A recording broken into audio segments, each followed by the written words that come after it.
बिस्मिल्लाहिर्रहमानिर्रहीम। अॼोके मकाले जो उनवान आहे हिदायत ऐं गुमराहीअ जो राज़। मौलाना मौदूदी रहमतुल्लाह अलैह पंहिंजी तफ़हीमात में लिखियो आहे त कुझु अरसो अॻु इस्लाम बाबति जॉर्ज बर्नार्ड शॉ जा ख़्याल रिसाले में शाया थिया हुया। ताज़ो जॾहिं हिन ओभर जो सफ़र कयो त उन दौरान सिंगापुर जे अरबी अख़बार अल हुदा जो नुमाइंदो साणसि मिलियो। उन सां गुफ़्तगू कंदे हिन हिकु दफ़ो वरी इस्लाम जे ख़ूबियुनि जो इतराफ़ कयो। हिन चयो त इस्लाम दस्तूरी ऐं ज़हनी आज़ादीअ जो दीन आहे। इज्तिमाई नुक़्ते नज़र खां मसीहियत उन जो मुक़ाबिलो नथी करे सघे। कंहिं मज़हब जो इज्तिमाई निज़ाम एॾो मुकमल नाहे जेतिरो इस्लाम जो निज़ाम आहे। इस्लामी दुनिया जो ज़वाल इस्लाम खां परे थी वञण जे करे आहे। मुस्लमान जॾहिं फ़क़ति इस्लाम जी बुनियादनि ते जिद्दोजहद कंदा त इस्लामी दुनिया जो ख़्वाब बेदारीअ में बदिलजी वेंदो। उन्हनि ख़्यालनि ॿुधण खां पोइ सहाफ़ी खां सुवाल कयो त जॾहिं अव्हां इस्लाम खे सुठो सम्झो था त पोइ पंहिंजे मुस्लमान थियण जो ऐलान छो नथा करियो। हीउ हिकु अहिड़ो सुवालु आहे जो फितरी तौरु अहिड़नि बयाननि खां पोइ पैदा थिए थो, छो त हिकु सलीम तबअ माण्हू अलाए कंहिं शइ खे बुरो सम्झणु ऐं उनखे छॾे ॾियणु ऐं कंहिं शइ जे हुस्न जे एतिराफ़ करणु ऐं उनखे क़बूल करणु ऐं मञण में फ़र्क़ु नथो थी सघे। लेकिन बर्नार्ड शॉ जेको जवाबु ॾिनो तंहिंमां ज़ाहिर थिए थो त हू मुस्लमान बणिजण लाइ तयारु नाहे ऐं ईअं न करण लाइ वटसि को दलील बि न आहे, पर रुॻो उन शइ जी कमी अथसि जंहिंखे शरह सदर सीने जो खुलणु चवंदा आहियूं। सिर्फ़ु बर्नार्ड शॉ ई न, ॿिया बि खोड़ सारा फ़िक्र ऐं नज़र वारा ॾाहा अॻे बि थी गुज़रिया आहिनि, हाणे बि मौजूदु आहिनि, जिन इस्लाम जी ख़ूबियुनि जो एतिराफ़ कयो, सदन दीनी ऐं दुनियावी चङाइनि जो इक़रार कयो, उन जी तहज़ीब, उन जी इज्तिमाई निज़ाम, इल्मी सचाई, अमली क़ुव्वत जी बरतरी तस्लीम कई। पर जॾहिं ईमान आणण ऐं इस्लाम जे दायरे में दाख़िल थियण जो सुवालु अॻियां आयुनि त कंहिं शयुनि खेनि क़दम अॻिते वधण खां रोके छॾियो ऐं हू इस्लाम जे सरहद ते रहिजी विया। उन जो बि तड़ केतिरा ई अहिड़ा बि थी गुज़रिया आहिनि जिन पंहिंजी ज़िंदगीअ जो ॻचो हिसो इस्लाम जी मुखालफ़त ऐं दुश्मनीअ में गुज़ारियो ऐं मुखालफ़त में मुतालियो कंदे जॾहिं उन्हनि ते इस्लाम जी हक़ीक़त खुली त उन खां पोइ का बि शइ खेनि ईमान आणण खां रोके न सघी।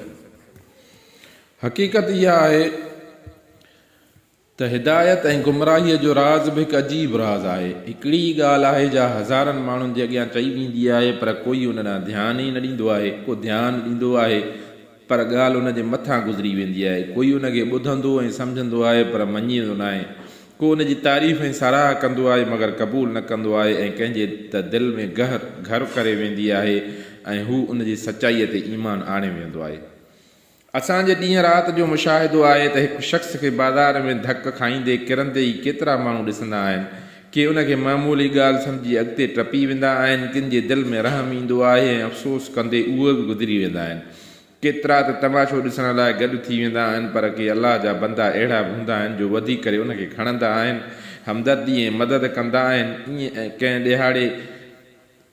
कंहिं ॾोहारीअ खे हथ कड़ियुनि में ॾिसी करे बि के अणॾिठो करे छॾींदा आहिनि, के हिकारत सां ॾिसंदा आहिनि, कंहिंखे उन ते तरस ईंदो आहे, के उन ते खिलंदा आहिनि, के अहिड़े अंजाम ते ख़ुशि थींदा आहिनि। को ईअं चवंदो आहे त साईं जहिड़ो कंदो तहिड़ो भरींदो ऐं को उन जे अंजाम इबरत हासिलु कंदो आहे ऐं ॾूह खां बचण जी ख़्वाहिश रखंदो आहे। हीअ त मुख़्तलिफ़ माण्हुनि जूं मुख़्तलिफ़ नफ़्सियाती कैफ़ियतूं ऐं तसुरात आहिनि, जिन जो मुख़्तलिफ़ हुजणु को घणो ताजुब जहिड़ी नाहे। उन खां वॾी अजब जहिड़ी ॻाल्हि इहा आहे त हिकिड़े ई शख़्स जो तासुरु ऐं उन ते हिकिड़े ई शख़्स जा असर मुख़्तलिफ़ वक़्तनि ते मुख़्तलिफ़ थींदा आहिनि। साॻी ॻाल्हि जंहिंखे हिकु शख़्स हज़ार दफ़ा ॿुधंदो आहे ऐं मञींदो न आहे, पर हिकु अहिड़ो मौक़ो ईंदो आहे जो यकदमि उन जे दिलि जो दर खुली पवंदो आहे। जेका ॻाल्हि कन जे परदनि में अटकी पवंदी हुई उहा सिधो दिलि ताईं पहुची वेंदी आहे ऐं हू पाण हैरान हूंदो आहे त इहा ई ॻाल्हि मां अॻु बि कई दफ़ा ॿुधी आहे, पोइ अॼु छा थी वियो आहे जो ॻाल्हि दिलि सां लॻे थी। हिकिड़े शख़्स खे कई भेरा मुसीबतुनि जा मारियल माण्हू नज़र ईंदा आहिनि, पर साणनि का हमदर्दी न थींदी आहे, पर हिकिड़े मौक़े ते कंहिंजी मुसीबत ॾिसी तड़पी पवंदो आहे। सख़्तु दिली ख़तमु थी वेंदी अथसि ऐं दिलि भरिजी ईंदी अथसि ऐं सभिनी खां वधीक नरम दिलि ऐं रहम दिलि बणिजी पवंदो आहे। अहिड़ी तरह हिकु शख़्स खे उमिरि में बेशुमार इबरतनाक मंज़र ॾिसण जो इतफ़ाक़ थींदो आहे। कॾहिं हू तमाशो सम्झी ॾिसंदो आहे, कॾहिं अफ़सोस ऐं हसरत जे निगाह विझंदो आहे, पर कॾहिं त वरी मामूली नज़र सां मथसि एॾो त असरु पवंदो आहे जो दिलि ते नक्श थी वेंदो आहे। ईअं ई हिदायत ऐं गुमराहीअ जो बि मामिलो आहे। उहो ई क़ुर हुयो, उहा ई उन जी तालीम हुई, साॻी ॿुधाइण वारे जी ज़बान हुई। अबू जहल ऐं अबू लहब सॼी उमिरि उनखे ॿुधंदा रहिया, पर कॾहिं बि उन्हनि उहो संदनि कननि खां अॻिते न वधी सघियो। बीबी खदीजतुल कुबरा रज़ी अल्लाह ताला अन्हा, हज़रत अबू बकर सिद्दीक़ रज़ी अल्लाह ताला अन्हु, हज़रत अली साईं रज़ी अल्लाह ताला अन्हु जन ॿुधो त उन जी घड़ीअ ईमान आंदाऊं। उमर रज़ी अल्लाह ताला अन्हु बिन ख़ताब सवे दफ़ा उनखे ॿुधो, न मञियो, पर हिकिड़ो वक़्तु अहिड़ो बि आयो जो साॻियनि कननि साॻियो क़ुर ॿुधो त कननि ऐं दिलि जे विच में केतिरियूं ई मज़बूत दीवारूं बीठल हुयूं, हिकदमि ड्रही पयूं ऐं उन शइ दिलि ते अहिड़ो असरु कयसि जो संदसि ज़िंदगी बदिलजी वई। जेतोणीकि नफ़्सियाती नुक़्ते नज़र खां कैफ़ियत जे फ़र्क़ु ऐं असर ऐं तासीर जे तफ़ावत जा केतिरा ई कारण ॼाणाए सघजनि था ऐं उहे बि पंहिंजे जाइ ते दुरुस्त हूंदा, पर उनखां इनकार नथो करे सघिजे त जेका शइ अखियुनि ऐं ज़हन ऐं दिमाग़ ऐं दिलि जे विच में मुद्दत ताईं हिजाब बणिजी रहे थी ऐं कंहिं नफ़्सियाती मौक़े ते पंहिंजो पाण टुटी पवे थो, किथे मुंडियूं हिजाब ई नथियूं बणिजी ऐं किथे त कंहिं ॻाल्हि त हिजाब बणिजे थी त कंहिं लाइ नथी बणिजे, उहा बिल्कुलु इंसान जे अख़्तियार में न आहे, पर फितरी ऐं जबली तौर ते पंहिंजो पाण इंसान में पैदा थींदो आहे। उहो नुक़्तो क़ुर मजीद हिन तरह बयानु कयो आहे। फमन युरिदिल्लाहु अन यहदियहु यशरह सदरहु लिल-इस्लाम वमन युरिद अन युदिल्लहु यजअल सदरहु ज़य्यकन हरजन कअन्नमा यस्अदु फिस-समाइ कज़ालिक यजअलुल्लाहु रिज्स अलल्लज़ीना ला युमिनून। सूरह अनाम। तर्जुमो आहे, पोइ जंहिंखे अल्लाह रस्तो ॾेखारणु घुरे थो तंहिंजे सीने खे इस्लाम लाइ कुशादो करे थो, जंहिंखे गुमराह करणु घुरे थो तंहिंजे सीने खे बिल्कुलु तंग करे थो, ॼण त हू आसमान ते चढ़ण जो मुश्किल कमु पियो करे। अहिड़ी तरह अल्लाह उन्हनि माण्हुनि ते पलीती विझे थो जेके ईमान नथा आणनि। हिक ॿिए मौक़े ते उनखे हीअं अदा कयो वियो आहे, वलौ शाअ अल्लाहु लजअलकुम उम्मतन वाहिदतन वलाकिन युज़िल्लु मन यशाअ व यहदी मन यशाअ। सूरह नहल। तर्जुमो आहे, ऐं जेकॾहिं अल्लाह घुरे हा तव्हांखे हिकु जमायत करे हा, पर जंहिंखे घुरे तंहिंखे गुमराह करे थो ऐं जंहिंखे घुरे तंहिंखे रस्तो ॾेखारे थो, ऐं जेके तव्हां पया करियो तंहिं बाबति अव्हां खां ज़रूरु पुछियो वेंदो। पोइ उन हिदायत जी कैफ़ियत खे हीअं बयानु कयो वियो आहे, कुल इन्नल्लाह युज़िल्लु मन यशाअ व यहदी इलैहि मन अनाब। सूरह राद। तर्जुमो त तूं चओ त अल्लाह जंहिंखे घुरे तंहिंखे गुमराह करे थो ऐं जेको रुजू थियो तंहिंखे पाण ॾे रस्तो ॾेखारे थो। ऐं गुमराहीअ जी कैफ़ियत हिन तरह बयानु कई वई आहे, वइज़ा क़रअतल क़ुरआन जअलना बैनक व बैनल्लज़ीना ला युमिनून बिल-आख़िरति हिजाबन मस्तूरा वजअलना अला क़ुलूबिहिम अकिन्नतन अन यफ़क़हूहु व फ़ी आज़ानिहिम वक़रा। सूरह बनी इसराईल। तर्जुमो, ऐं जॾहिं तूं क़ुर पढ़ी थो त असीं तुंहिंजे विच में ऐं जेके आख़िरत खे नथा मञनि तिन जे विच में लिकियलु परदो ताणियूं था, ऐं असीं दिलनि ते परदा विझूं था त मतां उनखे सम्झनि ऐं संदनि कन में ॿोड़ाई विझूं था। ऐं जॾहिं तूं क़ुर में अकेले पंहिंजे पालींदड़ जो बयानु करें थो त पंहिंजे पुठीअ भर भॼनि था। इन्हनि आयतुनि में इन फितरी कैफ़ियत खे जेका हक़ जी ॻाल्हि ॿुधी उनखे क़बूल करण लाइ दिलि में पैदा थींदी आहे ऐं आख़िरकार इंसान खे ईमान न शिकींदी आहे, ख़ुदाई हिदायत ऐं उनजे पैदा करण खे शरह सदर सां ताबीर कयो वियो आहे। उन जो बि तड़ इंसान जे दिलि में हक़ खां इनकार ऐं नाबरीअ बारी जा कैफ़ियत पैदा थींदी आहे, उनखे अल्लाह जे पारां मढ़ियल गुमराही कोठियो वियो आहे। ऐं शरह सदर जे उबतड़ दिलि में जेका बंदिश वारी कैफ़ियत पैदा थींदी आहे उनखे ज़इक़े सदर सीने जी तंगीअ सां ताबीर कयो वियो आहे। वरी उन हिदायत ऐं गुमराही ऐं शरह सदर ऐं ज़इक़े सदर जे पैदा थियण जो सबबु हीउ ॿुधायो वियो आहे त इंसान जॾहिं हिकिड़ो दफ़ो ख़ुदा ॾांहुं तवजो ॾिए थो त खेसि ख़ुदि ब ख़ुदि रस्तो ॾिसण में अचे थो जो खेसि सिधो ख़ुदा ॾांहुं वठी वञे थो।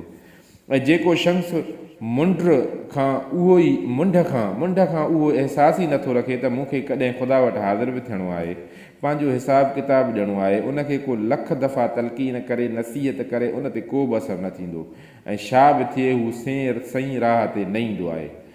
हिते वरी ॿ ॻाल्हियूं गॾिजी वियूं आहिनि जिन खे अलॻि अलॻि करे सम्झण जी ज़रूरत आहे। हिकु तरफ़ हिदायत ऐं शरह सदर सीने जो खुलणु ऐं ज़लालत गुमराही ऐं ज़इक़े सदर यानी सीने जी बंदिश जी कैफ़ियत खे अल्लाह ताला जी तरफ़ां चयो वियो आहे। ॿिए तरफ़ उन हिदायत ऐं शरह सदर जी अता करण लाइ उहो शर्त रखियो वियो आहे त इंसानु ख़ुदा ॾांहुं अचे ऐं तवजो करे ऐं ज़लालत ऐं ज़इक़े सदर जे मुसलत थियण जो सबबु उहो ॿुधायो वियो आहे त गुमराह शख़्स ख़ुदा ॾांहुं न ईंदो आहे ऐं उनजे अॻियां जवाब जो हुजण जो अहसासु नथो रखे। उन्हनि ॿिन्ही शयुनि जी पाण में तालुक़ खे हीअं सम्झो त इंसान फितरत में ख़ुदा हिकु अहिड़ी कुवत रखी आहे, इंसान जी फितरत में ख़ुदा हिकु अहिड़ी कुवत रखी आहे जा हिन खे हक़ ऐं बातिल जे तफ़ावत ऐं सही ऐं ग़लति जे फ़र्क़ु सम्झण में मदद करे थी ऐं उन सां गॾोगॾु खेसि हक़ ॾांहुं वधण ऐं बातिल खां परे रहण लाइ ज़ोर भरे थी।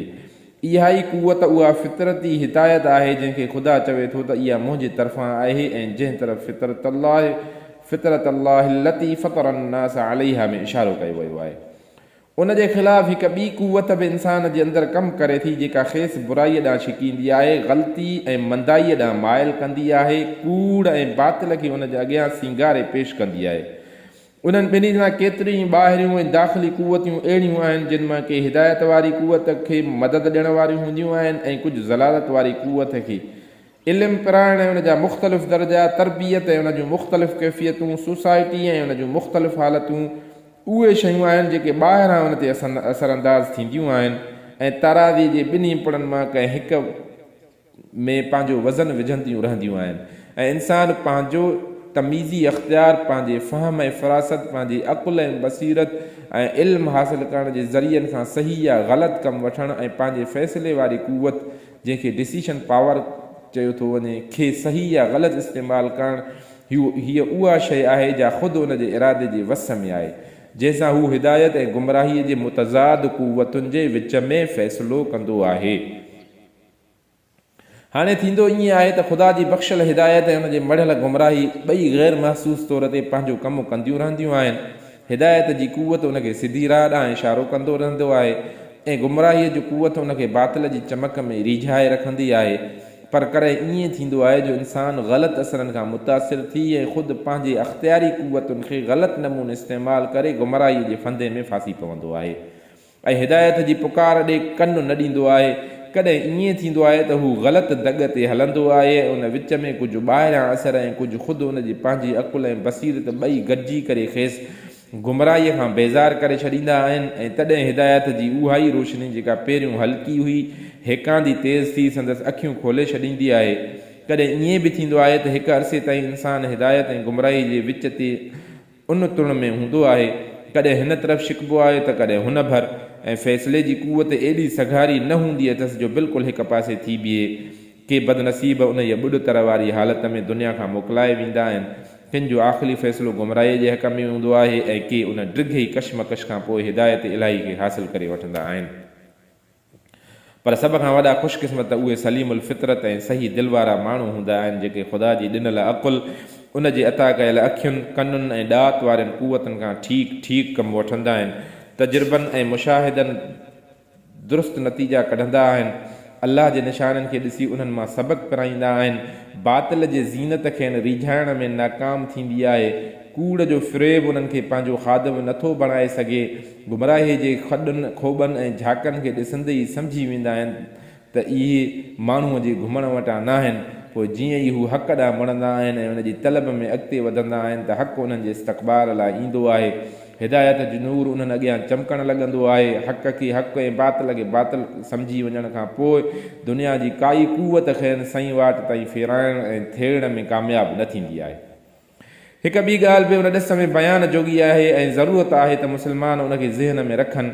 आम करे जॾहिं ग़ैर मुस्लिम दानिशवारनि पारां इस्लाम बाबति किन चङनि ख़्यालनि जो इज़हार थींदो आहे त मुस्लमान वॾे फ़ख्र सां उन्हनि ॻाल्हियुनि खे मशहूरु कंदा आहिनि। ॼण उन्हनि जो इस्लाम खे सुठो सम्झणु कोई सर्टिफिकेट आहे, लेकिन हक़ीक़त विसारणु न घुरिजे त इस्लाम जी सदाक़त ऐं हक़ानियत उन खां बेनियाज़ आहे त कोई उनजो एतिराफ़ु करे।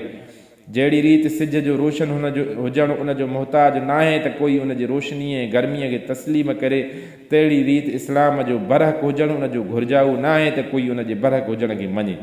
ख़ासि करे अहिड़नि माण्हुनि जी तारीफ़ ऐं साराहत का बि वुक़त नथी रखे जिन जूं दिलियूं संदनि ज़बाननि जो साथ नथियूं ॾियनि, जेके पाण पंहिंजी ॻाल्हि ते अमल करण खां लवाइनि था, से पंहिंजे अमल सां पंहिंजे कौल खे कूड़ो कनि था। जॾहिं हक़ीक़त में हू इस्लाम जी ख़ूबीअ जो एतिराफ़ु करण वारा हुजनि हा त उन ते ईमान आणनि हा, पर जॾहिं हिननि ज़बानी एतिराफ़ जे बावजूदु ईमान आणण खां इनकार करे छॾियो त अकुल वारनि जी निगाह में उन्हनि जी हैसियत बिल्कुलु उन मरीज़ जीअं आहे जेको डॉक्टर जी सचाईअ खे मञे, उन जे लिखियल दवाउनि खे बि सही सम्झे, पर पंहिंजी बीमारीअ जो इलाजु उन खां न कराए ऐं इलाजु वञी कंहिं कंपाउंडर खां कराए। मुस्लमान खे यादि रखणु खपे त कंहिं वॾे में वॾे ग़ैर मुस्लिम जो एतिराफ़ बि इस्लाम जे लाइ फ़ख्रु जहिड़ो न आहे। उन जे लाइ त हिकिड़ो ई फ़ख्रु खोड़ आहे ऐं उहो फ़ख्रु आहे इन दीन इंदल्लाहिल इस्लाम, सूरह आल इमरान ऐं रज़ीत लकुमुल इस्लाम दीना, सूरह माइदा।